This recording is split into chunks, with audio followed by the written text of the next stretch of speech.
Howdy, Chapter 9, Conservation of Energy. We have paid a heavy price to get to this point. The work energy theorem involves some new calculus and is definitely non-trivial.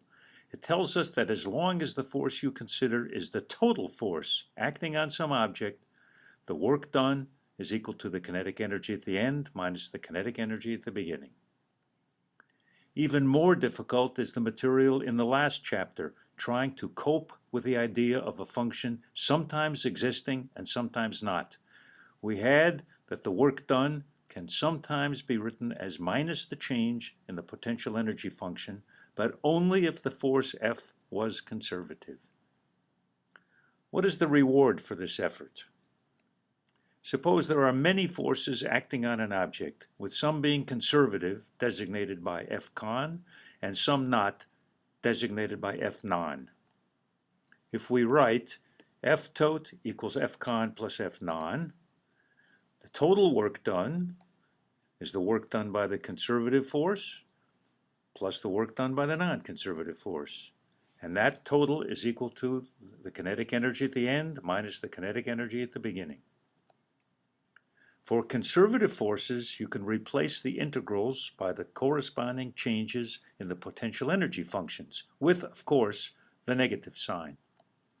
Calling the sum of all these potential energy functions U tot, we can then write minus U tot at the end minus U tot at the beginning, plus the work done by the non-conservative force is equal to the change in the kinetic energy.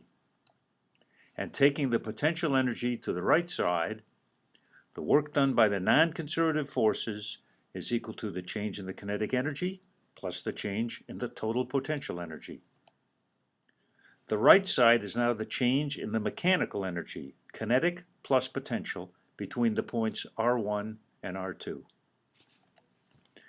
If there are no non-conservative forces acting, then we obtain the beautiful law of conservation of energy. Kinetic plus potential at point 1 is kinetic plus potential at point 2. This tells us that in some situations, the sum of the kinetic energy and the total potential energy coming from all the forces is a constant, i.e., mechanical energy is conserved. It is important to remember where the law comes from and what must be true in order for there to be conservation of mechanical energy.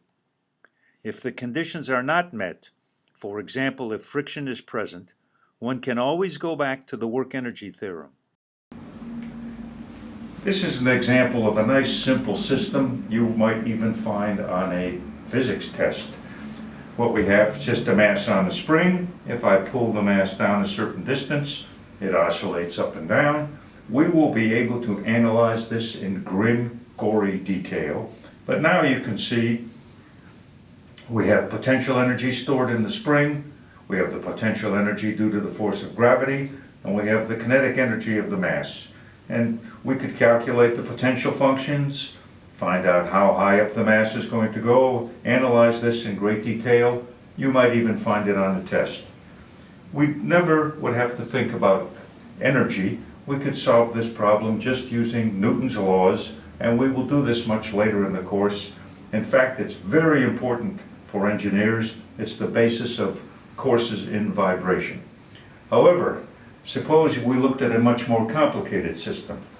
This, in fact, is too complicated to be put on a physics test for freshmen, but if you open up the hood of your car, you will see much more complicated systems than this. This will be difficult to analyze in detail, but we can get some qualitative understanding just by thinking about energy. If I pull this mass down a bit, compressing the spring, we will have kinetic energy of each of the masses, potential energy stored in each of the springs, and potential energy due to gravity. If we calculated all of these quantities, we would find, perhaps to our great disappointment, that energy is not conserved. First of all, as we see now, everything comes to rest. Clearly, there are some non-conservative forces acting, namely friction. Also, if we calculated all of the energy, even at the beginning, before friction gets a chance to play much of a role, we would find potential energy due to the springs, the potential energy due to gravity, and the kinetic energy of these two masses added together is not a constant. The difficulty would be that there is friction so that the disk, the pulley, is rotating, and as we'll learn a bit later, there is energy involved in the rotation of the pulley. You might ask, if the work energy theorem is always valid, why not forget about Chapter 8 and the entire idea of potential energy functions? An excellent question. Once you have determined that all the forces acting on some object are conservative forces and have found the potential energy functions for all the forces, you can solve many problems without doing any integrals. Furthermore, if the potential energy functions are known, then knowing the kinetic energy at any point gives you the total constant mechanical energy everywhere, and therefore the kinetic energy everywhere. Again, no integrals are required. Even if there are non-conservative forces present, you can always replace the integral for the work done by any conservative force by the negative of the change in its potential energy function. A final but important point. Suppose you isolate a body, draw the free body diagram, correctly calculate the potential energy functions for each force, but then, when you accurately measure the kinetic energy at 2 points, you find that the calculated mechanical energy is not constant. What are the possibilities? Either you or Newton has made a mistake. I bet it was you. There must be a force you have left off the free body diagram. When you get to thermodynamics, you will find that this is the way it was discovered that heat is another form of energy. The basis of this form of energy is the invisible force that molecules of the surroundings exert on the molecules of the object. No wonder it was left off free body diagrams. Summary.